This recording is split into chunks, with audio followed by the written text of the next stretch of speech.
Mandola mandimy arivo ariary ka hatramin'ny iray alina ariary ireo olona atao anatin'ny fokontany izay minitsy manao ny asa sosialy izay apetraky ny fokontany tsara mandroso-ambany.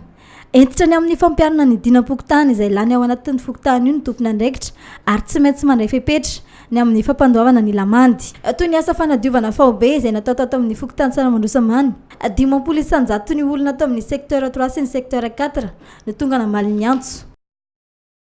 Taorinan'ny fivorimbe izay nisy dinam-pokotany ary mbola nolaliana ary mbola nitanterahana hatramin'izao dia izy zany ny ao anatin'ny dina ny lamandy izay ho aloha ao anaty izay tsy manatanteraka ny asa pokotany sy na eo amin'ny androazim-pokon'olona zany na eo amin'ny fanatanterahana ny asa pokon'olona.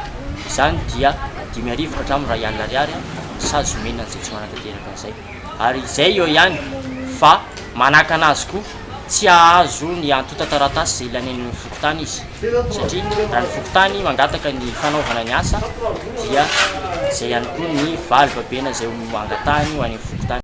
Tafiditra ao anatin'ny fampandrosoana ny fokotany ny asa sosialy toy izao mba ho fokotany azo alain-tahaka ka ny fampitaona ny secteur rotota tamin'ny fanatanterahana ny anjara borikiny. Dia androano nanatotosana ny fanadiovana faobe izay ao amin'ny secteur 3 sy 4. Izany dia hetsika teo amin'ny fiafaran'ny fitaovam-pavaratra ary hetsika natao andraisana ny hitsenana ny fetim-pirenena malagasy.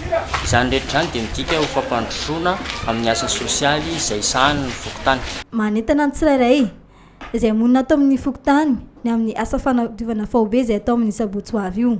Manentana antsika vahoaka ny fokotany tsara mandroso-ambany satria ny fanadiovana faobe zao dia natao aty amin'ny secteur 3 sy 4 dia amin'ny herin'ny androany any amin'ny 1 sy 2 koa mba iza mafoy anareo rehefa tonga zay manentana anareo farafaratsiny mba samy manadio manandrify azy atsika rehetra. Manentana ny fokon'olona rehetrarehetra ato anatin'ny fokotany tsara mandroso-ambany zahay mba handray tanana ny fanadiovana ny manodidina azy indrindra ny canal ka amin'ny herin'ny androany dia any amin'ny secteur 1 sy secteur 2 ka dia mampiomana zany atsika any amin'ny secteur 1 sy 2 fa amin'ny sabotsy herin'ny androany manomboka amin'ny valo maraina eny amin'ny bassin fanasan-damba zany ny fotoana anomboantsika an'ilay asa anadiovana ny tanànantsika mbola asa fokotany modely atsika mbola asa fokotany piloty ny ato anatin'ny fokotany tsara mandroso-ambany.